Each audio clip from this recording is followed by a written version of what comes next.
So I'm going to be working a little bit more on the Dragonfly dress today, and if you're not sure what I'm talking about when I mention the Dragonfly dress, then check out my story highlight that I have on Instagram.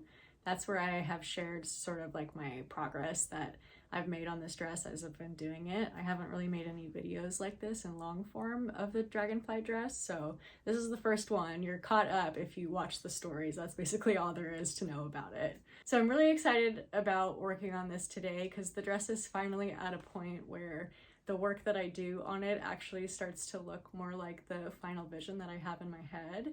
Whereas right now it just kind of looks like, you know, someone could look at it and think like, what the hell is she making? But I know the vision in my head, even though that's not coming across just yet. But hopefully after the progress that I make today, it will really start to look like the gown I'm envisioning. So my plan for today is to finish up sewing on the neckline, which at this point was only hand stitched. I'm gonna need to finish the inside of the neckline, put some binding on there or something to make it have like a nice clean finish. And then once that part is done, then I can put the boning in and then I can do some applique, which I'm really excited about. Hopefully I can get to all of that today. I'm not sure how far I can get, but let's give it a go.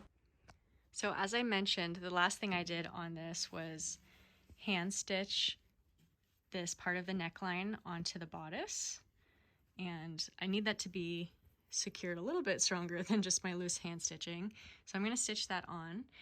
So once that's done, I can finish up this part of the neckline and then also just make the inside a little bit more presentable. I think I'm gonna put like a nice binding out of this silk fabric here.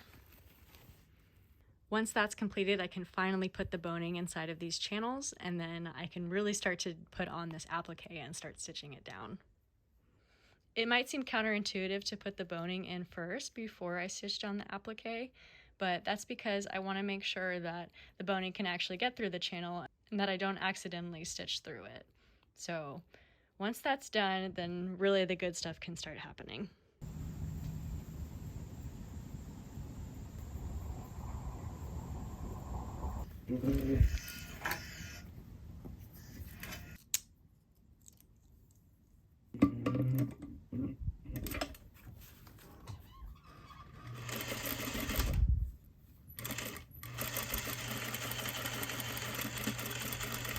So I finished machine stitching that down and it definitely looks a lot nicer now that it's on there with a more secure stitch, but I still think that the inside needs some work, so I'm going to trim this down and then we're going to do a binding finish on the inside. I'm also going to take out my original hand stitching because we don't need that anymore.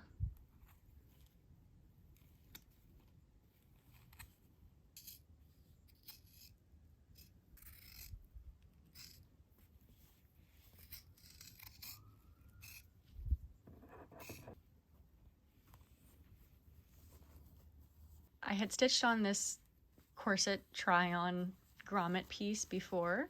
It was just basted on so that I was able to try this bodice on without having to commit to doing the grommets already. But I think I've tried it on enough times to feel pretty confident about the fit. So I'm gonna take this off and then eventually I will put on real grommets. But if you were wondering what this weird piece was on here, that's what it was for. It's really helpful to have one of these, especially if you're making things with corsets a lot. It's just like a little costuming trick that I learned. You just make two of these little grommeted panels and then you can base them onto any project that you're working on to do a test fit without having to do all the actual grommeting on your garment. Really helpful to have, so if you find yourself making a lot of things with grommets or corset backs on them, then you may want to look into making yourself a pair. So I've got this piece of purple satin that I am going to be using for the skirt, and then I also used for the boning channels here, and it's also on the inside of the cups here.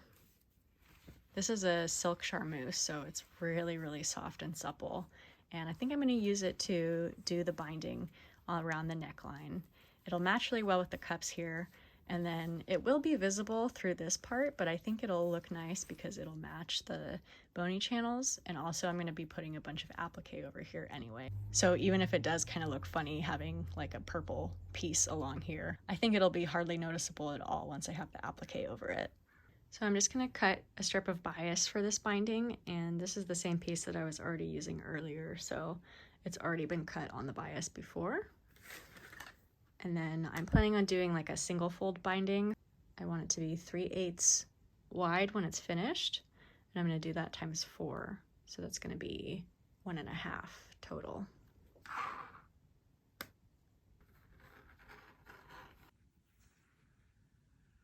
So if you haven't seen my other video, I did make a video about how to apply single fold bias tape my way.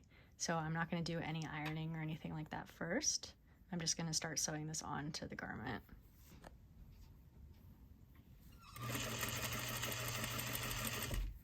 And just to reiterate what I kind of taught in my bias binding video, I am stretching this slightly as I stitch it so that it makes a nicer bias binding when it's all finished.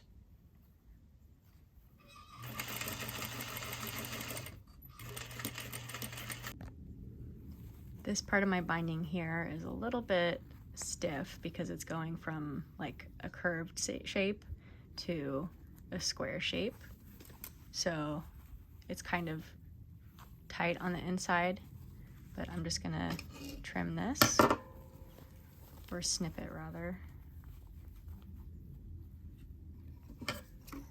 right where the corner is.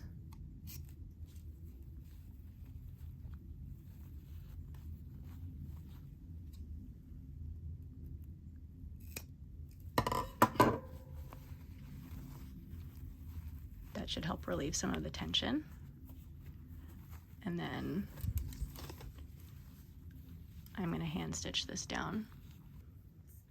So that's one side of the binding finished, and in some spots it did end up a little bit big, so I'm probably going to trim some of this off, but the idea is that one of these sides would fold under like that, and then I'm going to hand stitch this part down. So I think that is quite a bit too much. So I'll probably trim off like about 3/8 of an inch. But before I do that, I am going to do a row of understitching along this seam here. That'll make it a little bit more of a nice binding finish.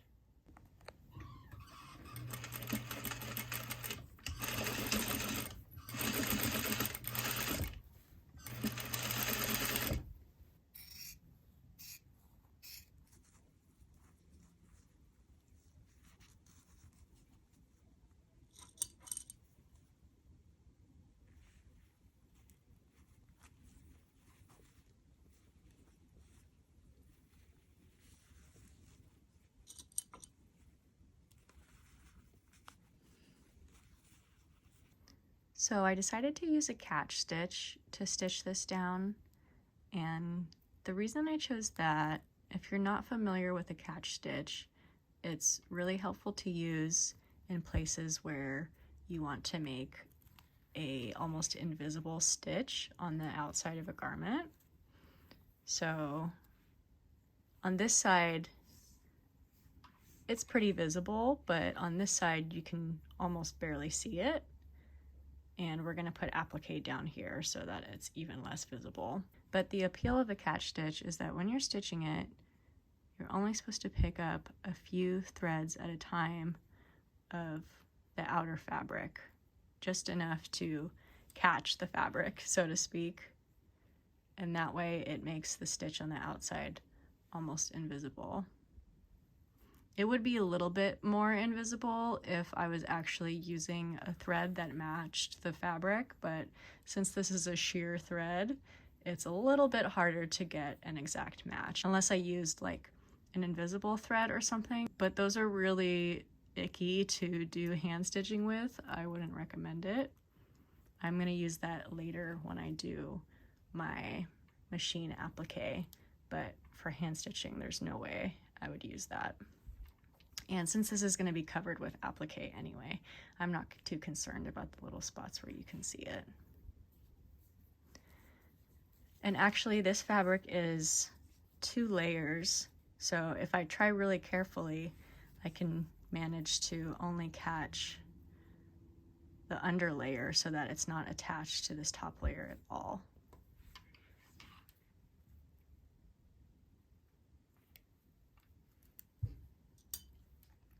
And when you're doing a catch stitch, you want to make sure that you use a really fine needle.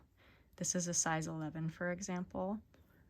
And the reason why is because when you have a bigger needle, it's really hard to get those stitches where you're only catching a few threads. The fine needle makes it really a lot easier. And also you want to make sure it's either really new or really sharp. So if you don't have any new ones, make sure you sharpen your needle using that little strawberry that comes with your sewing tomato. So if you didn't know, if you have one of these little sewing tomatoes, then if you've ever wondered what this little strawberry is for, it's for sharpening your needle. So you just stab the strawberry like that, and it sharpens your needle for you. So make sure you have a nice sharp needle before you start to do the catch stitch, and if not, stab your strawberry. So just out of curiosity, I started on the other side sewing with this purple thread just to see if it would look better, and it looks a lot better. You can't see the stitches at all this way, so I think I'm going to do the purple thread instead. And even though I already sewed almost all of this on this side, I think that it's going to be worth it. It looks like you can almost not see it at all, especially on this side, I guess because it is blending in better to that purple piece. So through this, you can't even tell on the other side that there's thread there. So I'm gonna redo this side, but it's okay. I like hand sewing. It's not a big deal. All right, the binding is all finished, and I'm really happy with how it turned out. I think switching to the purple thread was a way better call, because now you can hardly see the stitching at all. And this is what it looks like from the front.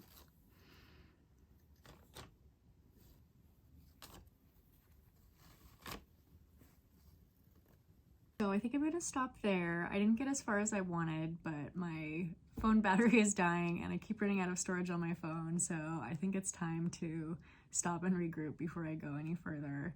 But I'm really, really excited for the next part. So stay tuned, and I think we're gonna make some serious headway on this dress next time around.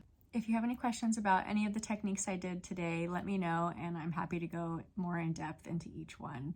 And I hope you liked this cozy little sewing vlog that I did today. This is kind of the first time I've done something like that, so I'm curious to see what your thoughts are and if you'd like to see more like this.